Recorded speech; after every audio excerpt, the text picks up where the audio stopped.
Good morning, everyone. I request you all to kindly rise for the national anthem.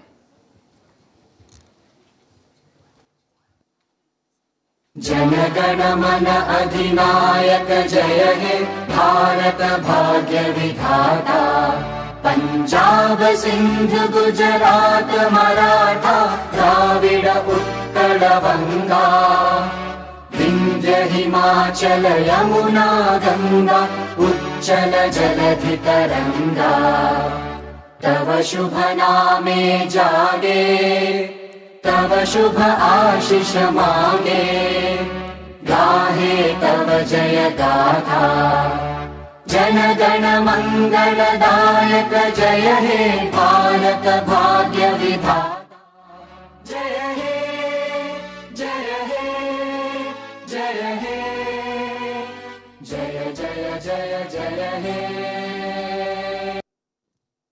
Thank you all. You can be seated.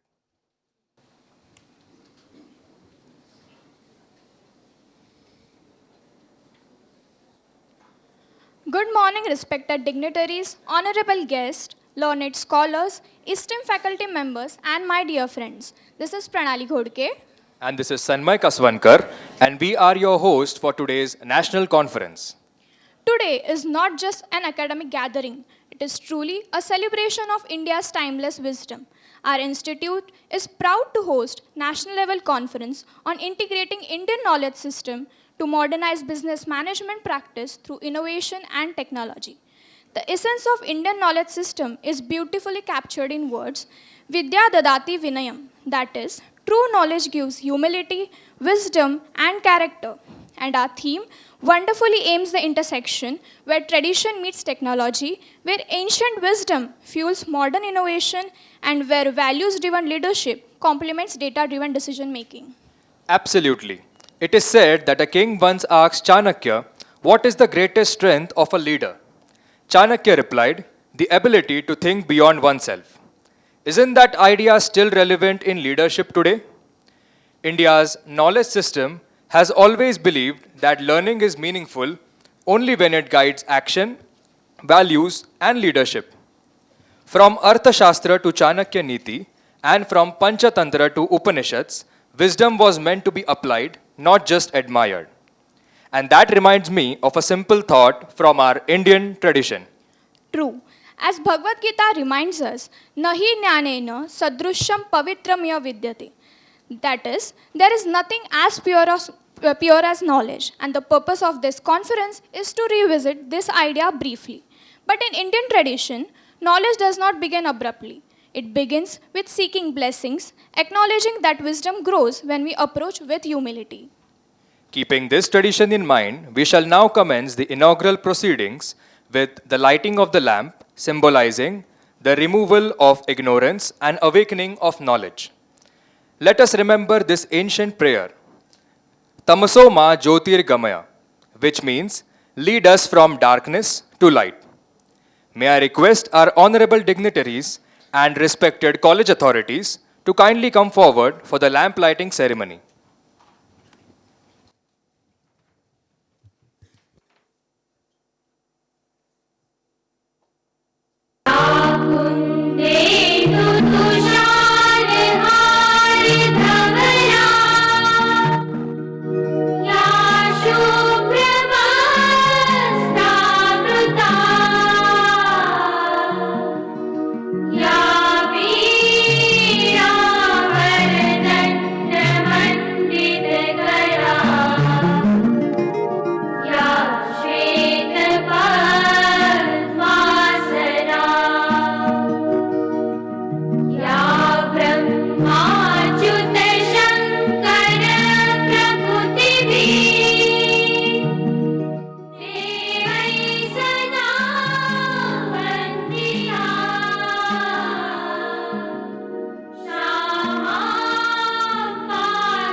Thank you, respected dignitaries. The lamp we have just lit signifies the beginning of reflection, dialogue, and learning, the very purpose of this national level conference. Today, through insightful keynote addresses, research paper presentations, storytelling competition that is IKS Chronicles, and engaging discussions, we hope to inspire new perspective, meaningful collaborations, and actionable ideas. May I now respectfully invite our Director, Dr. Nitin Joshi Sir, our Director General, Dr. Guru Prasad Murthy Sir, along with our esteemed guest, Dr. Nilesh Oak Sir, and Mr. Samir Limaye Sir, to please come on the stage and take the seat on the dais.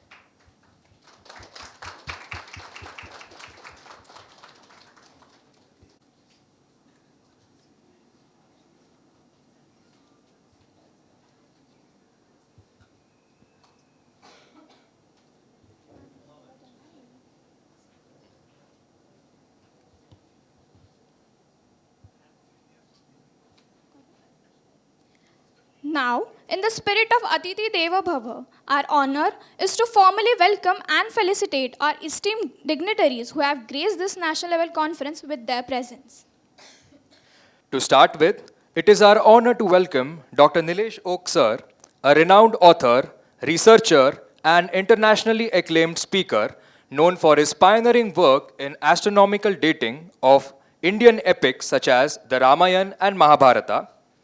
With a background in chemical engineering and an executive MBA, he seamlessly blends modern scientific reasoning with ancient text to highlight the depth of Indian knowledge system. Author of influential works like When Did the Mahabharata War Happen and the historic Rama, Dr. Oak is distinguished alumnus of ICT and a sought after TED Talk speaker at global academic forums. We are privileged to have him with us at the BRIMS National Conference today.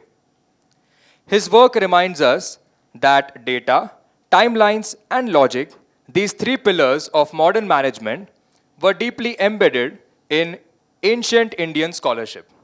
Please give a round of applause to our guest.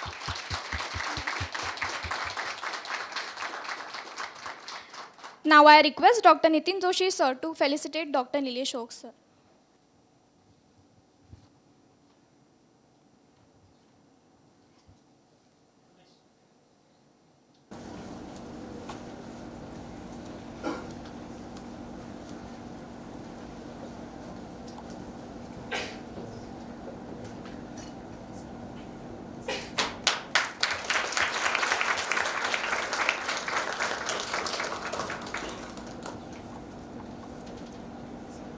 Hey.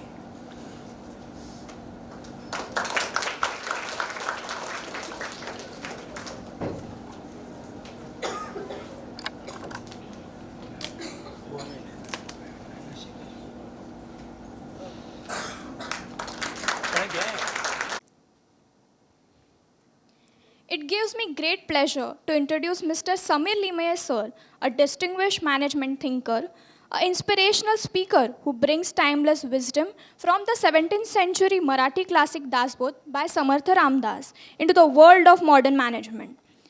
Through insights on leadership, decision making, self discipline, and effective action, he beautifully connects ancient wisdom with contemporary professional challenges. Known for his engaging and thought provoking session, Mr. Limaye has inspired audiences across academic and corporate platforms. We are honored to have him with us to share how Dasbodh's principle can transform the way we think, work, and lead. Please give a round of applause for our honorable guest. Now I request Dr. Nitin Joshi sir to felicitate.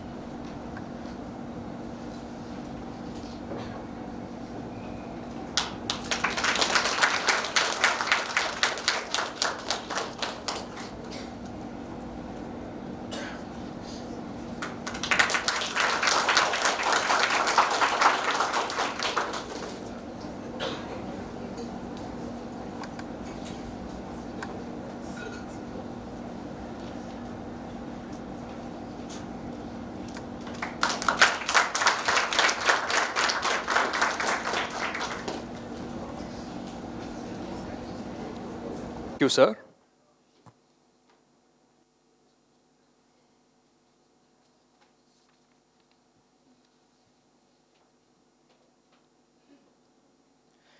It is now our honor to invite Dr. Nitin Joshi sir to deliver the welcome address and formally set the tone for today's conference.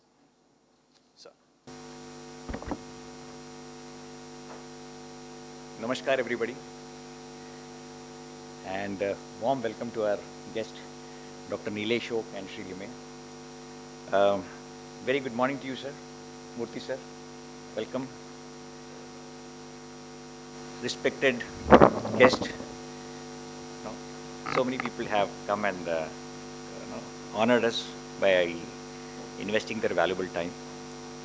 My faculty colleagues, Dr. Chima, Dr. Agarkar, Pejavar Madam, Murthy sir, Girish sir, and dear friends, my student friends. It is my pleasure to host this conference, and largely in the area of IKS, which is Indian Knowledge System.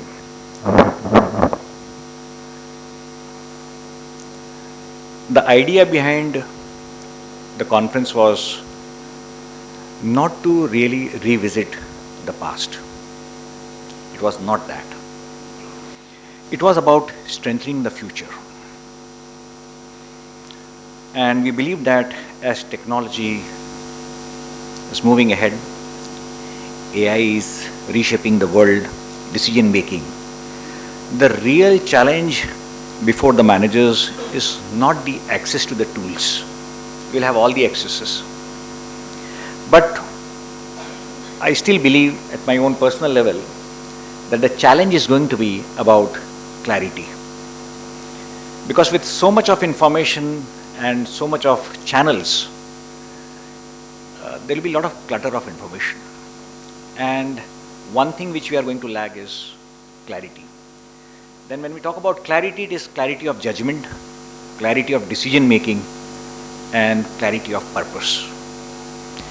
IKS brings this thinking, ethical intelligence, and contextual understanding into business practices. This is what I believe, and this is happening. Ensuring that innovation which we have been talking about should be meaningful innovation.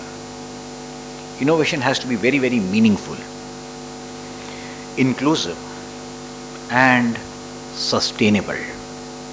Otherwise, no, we are seeing a lot of bubbles coming up and going down. When combined with modern technology, IKS should help leaders design solutions. It's not about jugaad-based solution, it has to be design-based solutions that are scalable yet human-centric. We cannot ignore human, and the approach should be human-centric. I'm not saying let us not be competitive. I'm not saying we should not be growing, but we should be growing responsibly. This integration creates managers who do not merely adopt technology, but use it wisely to create long-term value for organization, society, and country at large. So this is what was the thought when we decided. But from the student's perspective, I thought, no, because for a student, these kind of sessions and lectures can be boring. So I thought, can I have a story for them? And how this, I guess, will play a role. Probably in 2050. Immediately if we start, like we started off in 2020, with national education policy. But I think when it comes to the real change, the Viksit Bharat ki kalpana, 2047, so I thought 2050 would be appropriate. So I would request all of you that imagine that we are in 2050. Imagine that we are in all 2050 right now, and Ananya is a student of BRIMS, current student, 25 student, now she is in 2050. So in 2050, Ananya is a senior leader in a global firm. Ananya, who was a student in 2025, in 2050, she is a senior leader in a global firm. Her day begins at 6:30 a.m. not with emails and not with dashboards, but with 10 minutes of quiet, calm stillness. That is how Ananya in 2050 begins her day. Not meditation in the religious sense, just stillness. She learned this habit in 2025 during her MBA at BRIMS. Back then, her professor had said something to her that in the future, information will be free, intelligence will be automated, and speed will be normal. What will be rare is clarity. Ananya didn't fully understand all of this. She didn't understand. Now also, there will be a challenge. What are we talking about when I talk about clarity? But she believed in her teachers in 2025 and she just practiced it. At work, AI systems in 2050 now do what entire department once did. Like forecasting of demands, we have a department. Negotiating price, optimizing supply chains. This is the 2020. In 2050, AI will do all of this. Young managers entering the company are brilliant in 2050, technically flawless, yet strangely anxious. They struggle with decision making. They burn out very, very fast. And they overreact at every situation. Ananya notices something different in herself. When a crisis hits, a market collapse, a regulatory shock, a social backlash, she doesn't rush. Ananya was a student of BRIMS 2025. She pauses. Not because she is slow. She is not pausing because she is slow. Because she knows where not to react from. She knows. Remember, Ananya, student of BRIMS. This was the real gift of IKS to her during her MBA classes. Years ago, she had learned a very simple idea. And that idea had come from IKS, Indian Knowledge Systems. I hope you're not getting bored. The idea was that your mind is a tool. It was told to her in an IKS class that your mind is a tool. Your identity is the hand holding that tool. Your mind is a tool. Your identity is the hand holding that tool. Most managers never separate the two. They become their anxiety. The anxiety in the system becomes their anxiety. They become their own targets. They become their titles. Ananya learned not to be all that. Remember, when she leads teams now, she doesn't motivate them with slogans. In 2050, motivation with slogan doesn't work. She asks better questions to them. What kind of person must we become to handle this situation? What are we protecting?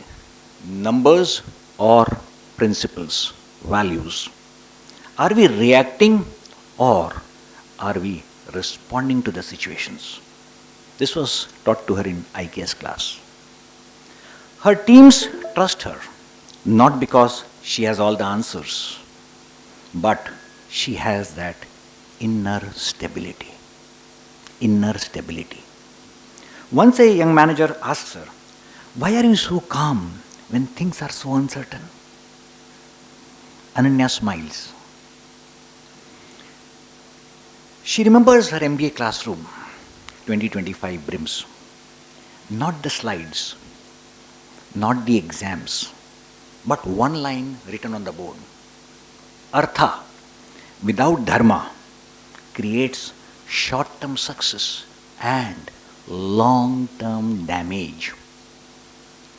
Artha is results and dharma is your inner alignment. IKS didn't teach her what decisions to take. It taught her where to take decisions from. 25 years ago, IKS wasn't introduced in BRIMS to make managers spiritual. We are not making people spiritual. It was introduced because the future was going to be volatile, we knew, fast, and identity fragmenting. Business schools finally understood something ancient. When the outer world becomes unstable, management must begin inside the human being. Management must begin inside the human being. IKS will not help you, my friends, to compete with AI. It will help you remain human and therefore relevant in an AI-driven world. You will still be relevant in an AI-driven world.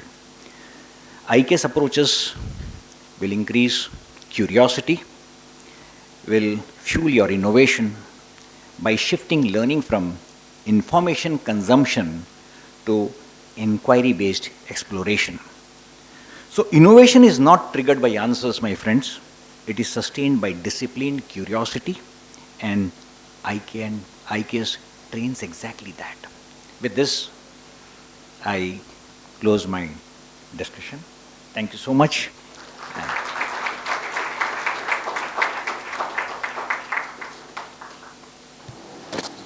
In insightful words and for beautifully connecting institutional vision with India's intellectual heritage. In today's era, true innovation lies in applying this timeless wisdom of Indian knowledge system to modern challenges. Indian knowledge has always evolved through documentation and discourse, from manuscripts to modern research journals. To carry this tradition forward, we now invite Dr. Vibhuti Save ma'am for the launch of Srujan Volume 11, a reflection of academic excellence and research depth.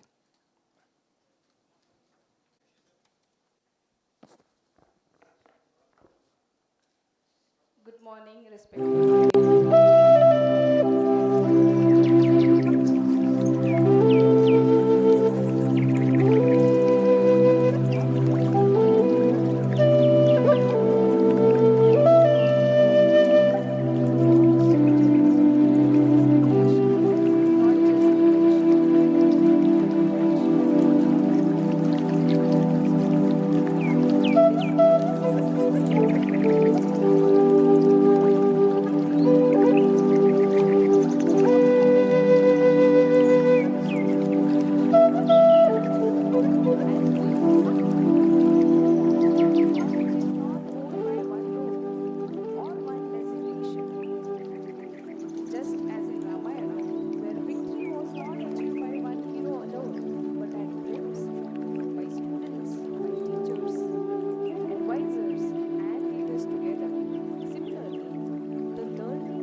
BRIMS, one of our core value is social sensitivity.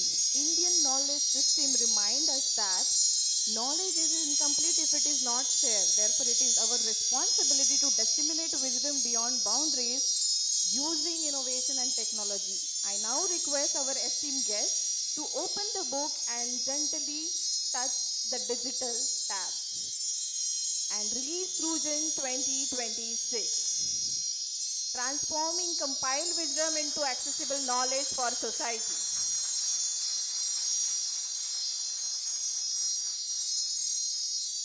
Trujan 2026 as bridge between tradition and technology, between wisdom and innovation, and between institution and society.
Editorial team and chief editor of this journal, I would like to say a few words.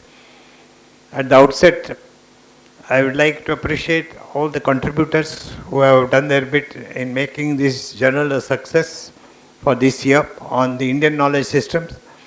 I thank Dr. Dinesh for his consistent effort throughout the year in bringing this volume together in good time, and the Dean Academics for her role from time to time, all the members of the faculty, and last but not the least, Dr. Vibhuti Save today for the unique, creative and innovative way in which the Sujan was launched. Thank you everybody for their contribution, to all the stakeholders. Thank you the dignitaries for helping us in the release of this journal. And I hope Sujan will continue to enlighten all the readers with state-of-the-art inputs on the theme of every year. Thank you very much.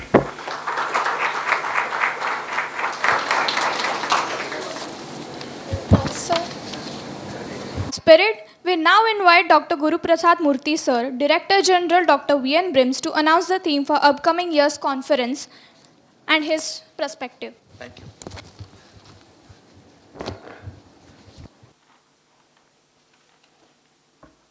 We are happy to announce as usual, and this is a practice initiated by Dr. Vijay Bedekar for all VPM group of institutions over the last several years since I'm here since 2005. We announce the topic 1 year in advance, whatever may happen, come sun, come rain.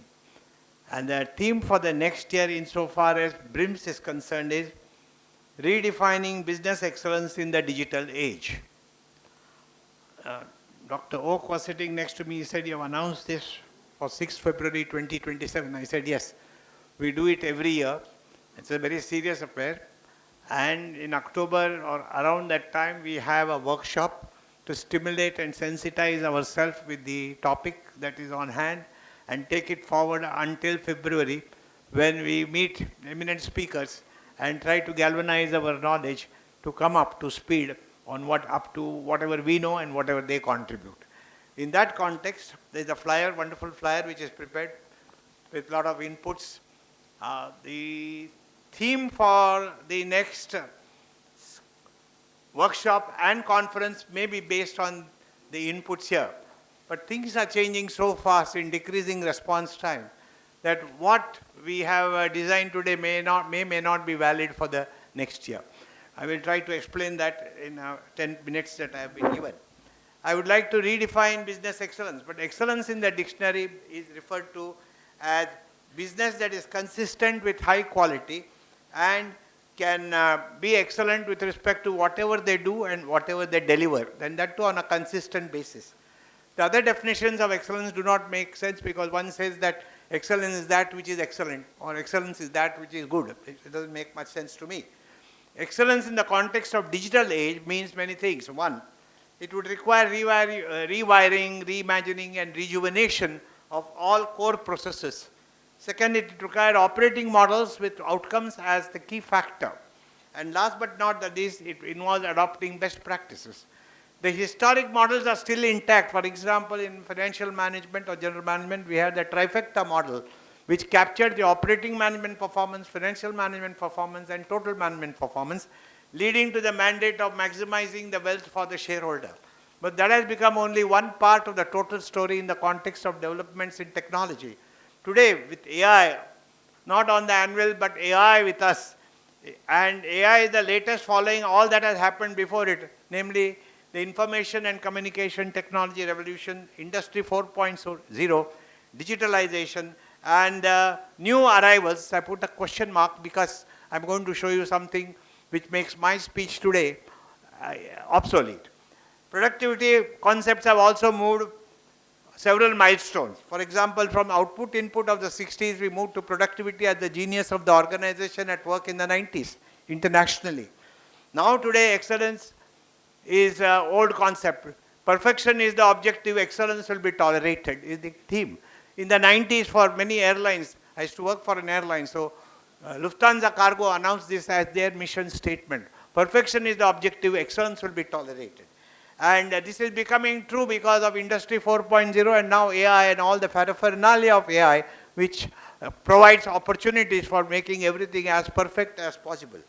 The other thing that we should note is that productivity is going to be governed today by governance, new governance, cycle time reduction, and knowledge work automation, and throughput per period. Productivity per head, per unit of time, time defined according to Mukesh Ambani in terms of seconds when he launched Jio.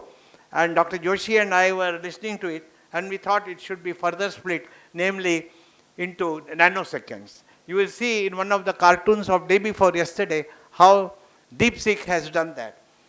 The models which are operational today have positive outcomes. AI and AI paraphernalia, that is agents et al., and all the other things that have gone preceding AI have taken together the leap forward into a new era altogether. You have IoT, sensors, automation, advanced analytical and continuous online real-time performance management. We have energy management, yield management, services and safety levels to be acknowledged.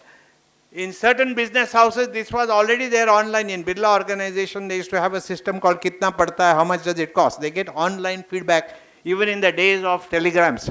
Mr. G.D. Birla would get a telegram saying, not what is the profit, but what is the loss in profit. घाटा कितना हुआ है वो कल के उत्पादन में आना चाहिए वापस. That kind of thing. Then digital twins have revolutionized certain levels of excellence.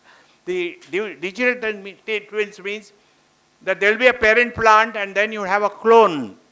That clone will be sensitized and simulated for various inputs and see what the response output it and potential outcome is. In that context, therefore, the parent plant will have to be nurtured to behave in the way that we want it to give us levels of excellence in business. This is not only for production, it's only for marketing, also marketing, because you can have clone customers, either individual or groups. Sensitize and simulate the clone and see that the parent customer behaves like that, or adjust the clones to suit the best possible performance levels. That is the kind of change that is happening. And it is not theory. Vedanta has practiced this. For example, Vedanta has AI, IoT, drones and digital twins to ensure what is known in today's language as predictive optimization and prescriptive inputs to guide management decision making. Now these are the changes up to day before yesterday morning. Please show that cartoon. Yesterday in Economic Times we had this wonderful cartoon which impressed me to tell myself that what I have prepared is obsolete, at least pro tanto, if not ab initio, that is to that extent. You have humanoid robots. Elon Musk was harping on this. and he has now come out with something called humanoid robots. Number of startups listed in the field of humanoid robotics by country. India is not bad, we are third. China first, US second, India third. All the others have digit numbers. So we are in the competition. We have to see how we go ahead of others or be as competitive as possible in this field. Because the ratio of success in startups to failure is not as good as it should be. Now speed, Dr. Joshi was taking speed is the name of the game.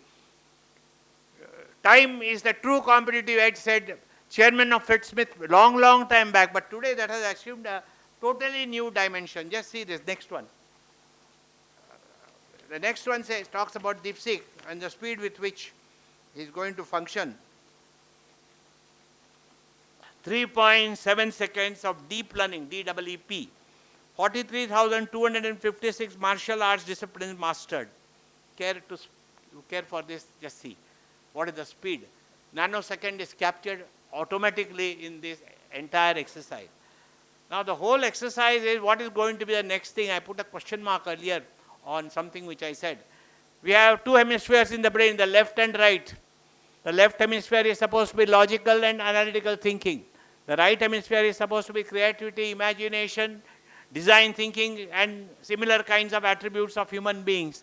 However, there is, in medical language, I wish Dr. Vijay Pedekar was here, corpus callosum, which is a brain wave which connects left hemisphere and right hemisphere, and depending upon the situation may work in unison to make both the hemispheres work together. If Elon Musk is able to discover corpus callosum inanimate and then give it a function of the animate, the revolution that will take place will be totally different. That's why I don't know in October what would be the correct agenda in terms of the details to be held, and in February next, what kind of syllabus we must have for this meeting. I commend these thoughts to you, and I hope that Dr. Joshi Sahab, next year in our workshop we'll have faculty contributions commensurate with what the kind of faculty we have, the quality faculty we have. We saw creativity and innovation, now we have Dean Academics who has done so much work in various fields. So all that taken together, the aggregate of which should come under your leadership to be granulated into those details that might give the best possible output in the digital age.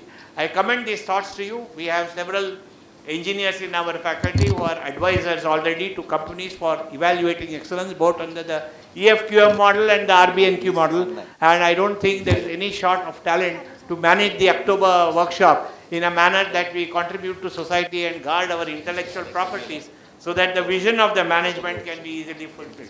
I commend these thoughts to you and announce this topic with the permission of the director, and for the chairman is not here. So please give a big hand to... As I told you, and I just show you from a distance, this is how it is. Brevity is the soul of it. It must be. Thank you, Dr. Jambe, for this. Thank the whole team, whoever the members of the team. Thank you, the audience, for listening to me. Thank you, Dr. Joshi.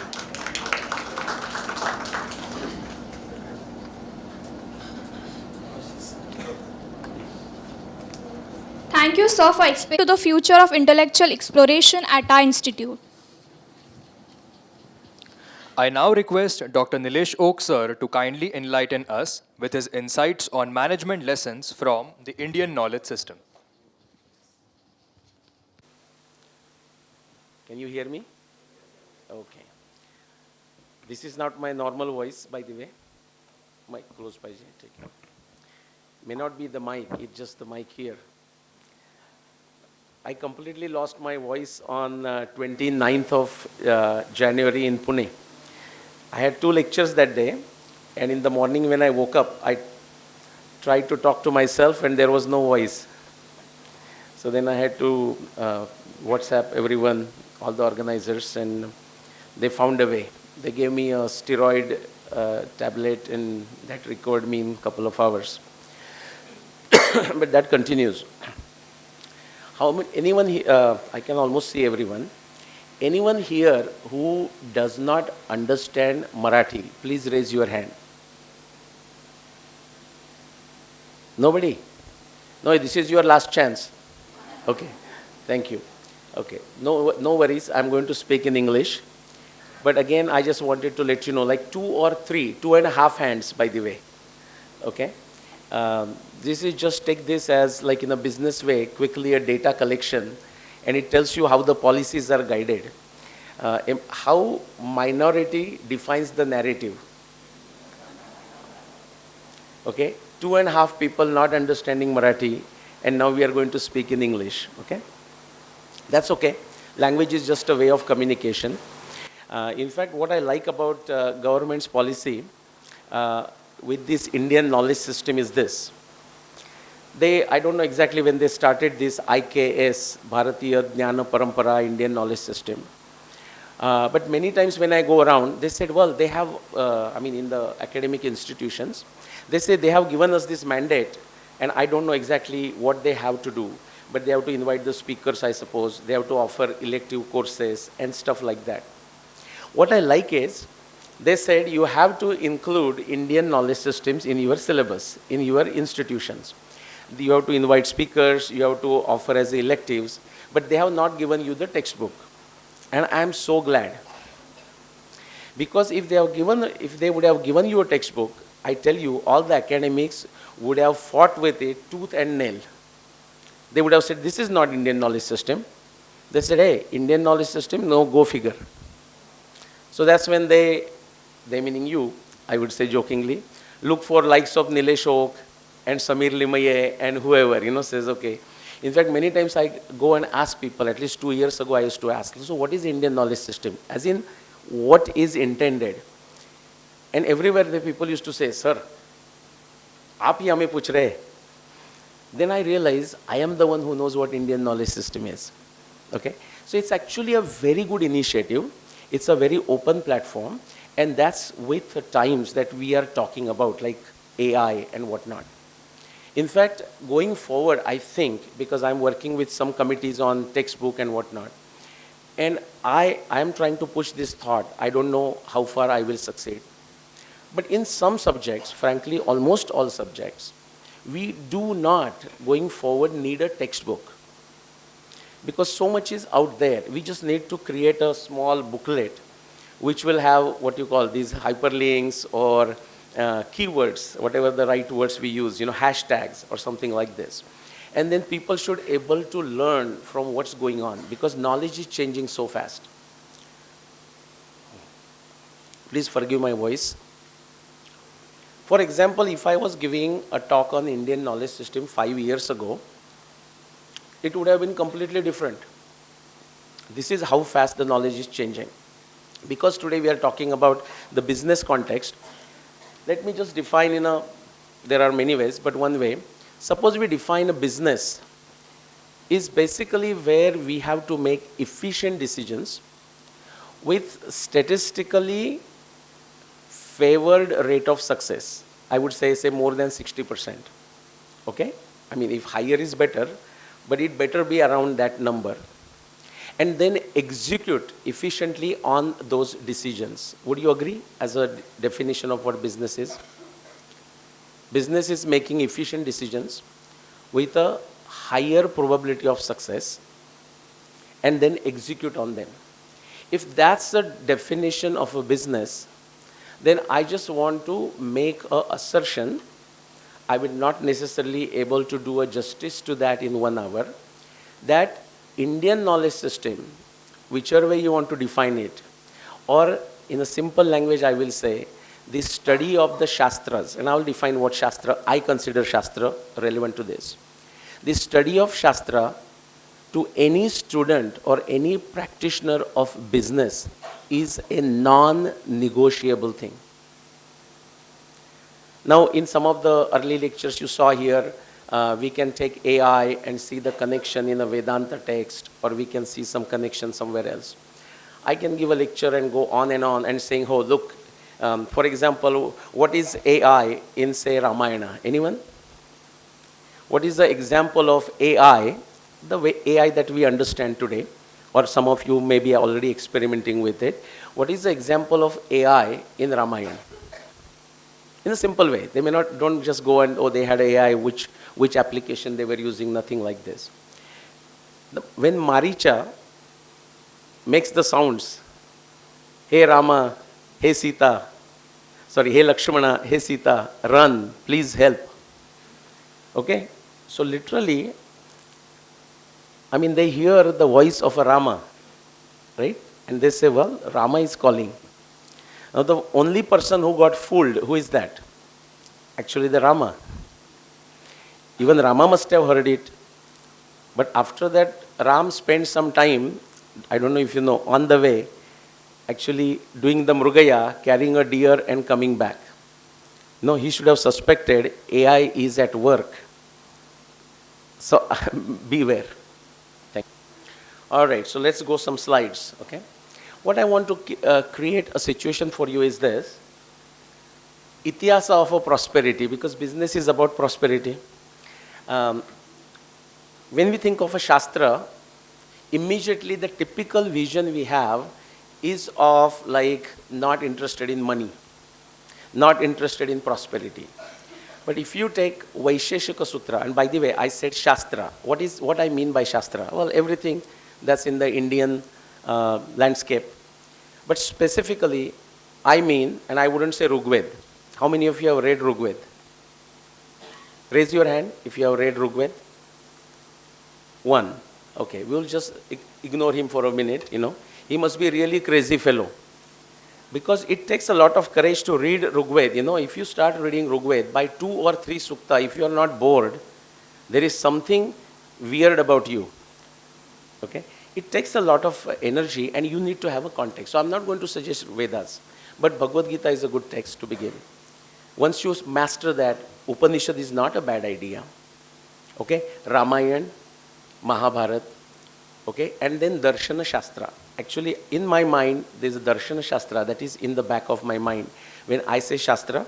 But whatever is the message of Darshana Shastra comes through Ramayana, Mahabharata, Bhagavad Gita, Upanishad, and so on. Okay? So that's what I mean by Shastra. And my assertion is that if you are a business practitioner, the study of a Shastra is a non-negotiable.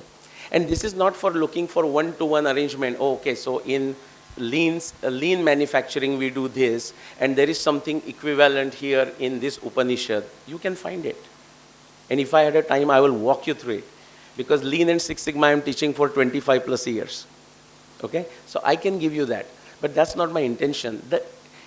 Why it is non-negotiable is not even easy to explain. But I will try. So Ityasa of Prosperity, the Vaisheshika Sutra, do you know how it begins? This is the one point, that's what you will internalize eventually if you learn Shastra. Everywhere in the Shastra, it begins why to do this. You have to have an infinite curiosity, by the way, that is very important for Rigveda. Otherwise, you will not dare go there. It's an infinite curiosity that made him go there, that made me go there. Otherwise, it's like, what am I reading? It's a different language. Vaisheshika Sutra defines dharma like this, because sometimes we say, oh yeah, it's a dharmic niti and this and doing business with niti. It's okay to talk like this, guys. If you are a hardcore business person, I worked in corporate for 35 years. You cannot have all of this together every time. How many of you have heard of Ikigai? The Japanese thing? Absolutely a phenomenal framework to have. But can you achieve it every time? Practically, the answer is almost never. At least on one point, you always kind of falter. So what you love, what you are good at, what will pay you, and what society needs. Many times, I love it. Like aeroplanes, I loved it. I was good at it, like G90 engine, if you have seen it, Boeing 777, 787, and so on. I was on the design team of 20 people in designing G90. I loved it, I was good at it. I sold G engines, I made money at it. But did the society need it? Yeah, I mean, in terms of travel, yes. But as like the need of the society, not necessarily. I sold plastic. Now you know the problems of plastic, right? So I was good at it. My master's was in polymers. Okay, I loved it. That's why I went there. It's not just a coincidence. I made lots of money out of it. When I sold plastic during those days, I never had to touch my salary. My commission did the magic. But did the society necessarily need it? Not necessarily so. So you go through that, you find it. When I was doing my MBA, like some professor will come and talk about Jesus as the leadership, and in the business leadership. And it could be anyone, Buddha as a leadership. I don't know about Buddha, but Jesus got crucified. I mean, business, the idea is to do all of this without getting crucified. Okay, so you always falter on one point. That is the point I want to make. The Vaisheshika's definition is yato abhyudaya nishreyasa siddhi sadharma. The things that you do, the things in which you build expertise, that allows you to attain prosperity. And I'll tell you what Nishreyas is. A general translation for Nishreyas is mukti, moksha. But there are other translations which means actually achieving your objectives in a balanced manner. Dharma, artha, kama, moksha. Okay, just like that. 4 things. I love, society needs it, okay, I am good at it, and so on. So that's a Nishreyasa. So this is the Darshana Shastra in ancient language, that is our physics. Okay, if you, engineering, that's from where the engineering comes. So if you want to learn, you need to learn Vaisheshika Sutra. Let's look at the prosperity or history of prosperity. How many of you have seen this chart? All business students, by the way, here in the back, all business students or no? Different disciplines? All business. Okay, so raise your hand who has not seen this. Who has seen it? Raise your hand. What other question do I need to ask? Okay, every hand is not coming up. This is by Angus Madison. On the x-axis is the time.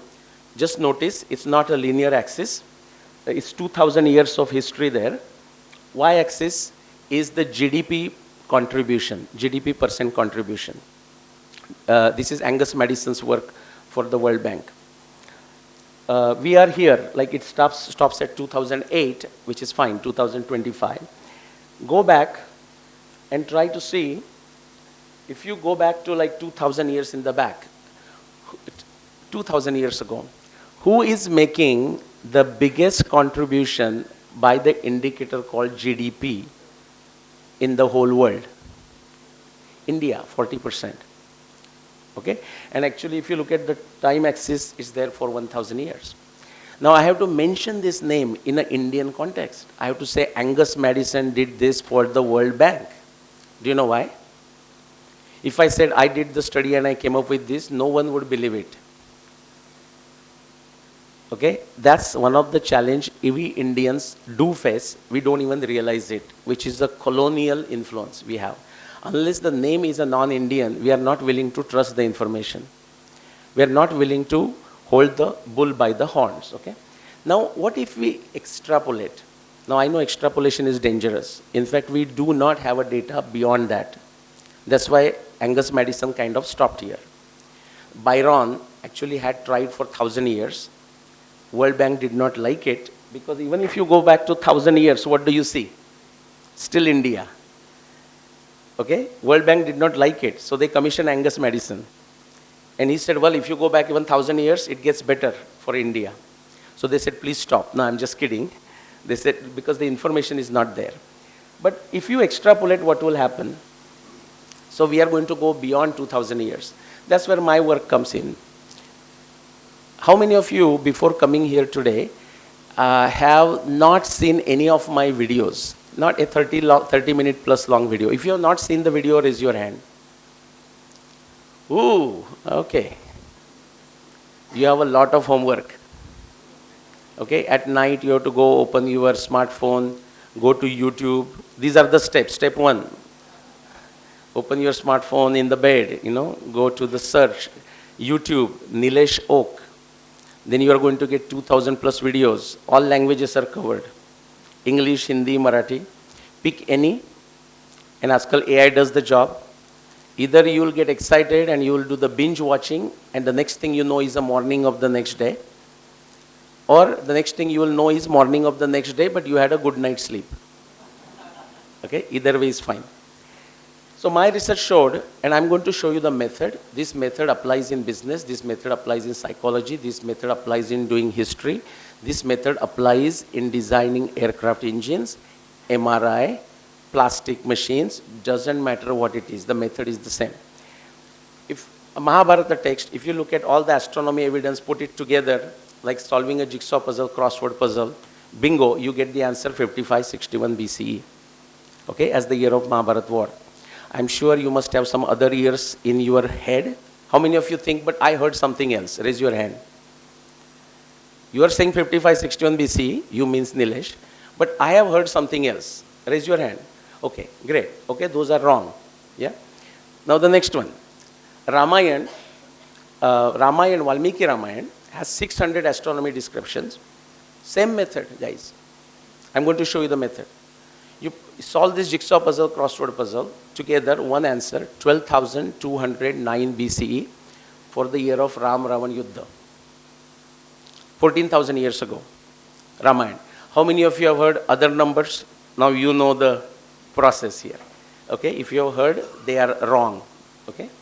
Now both Ramayana and Mahabharata refer to Rigveda, which means Rigveda must be older. It's not astronomy descriptions, but it's the descriptions of the river Saraswati and geological evidence that tells you that Rigveda is definitely 25,000 years or older.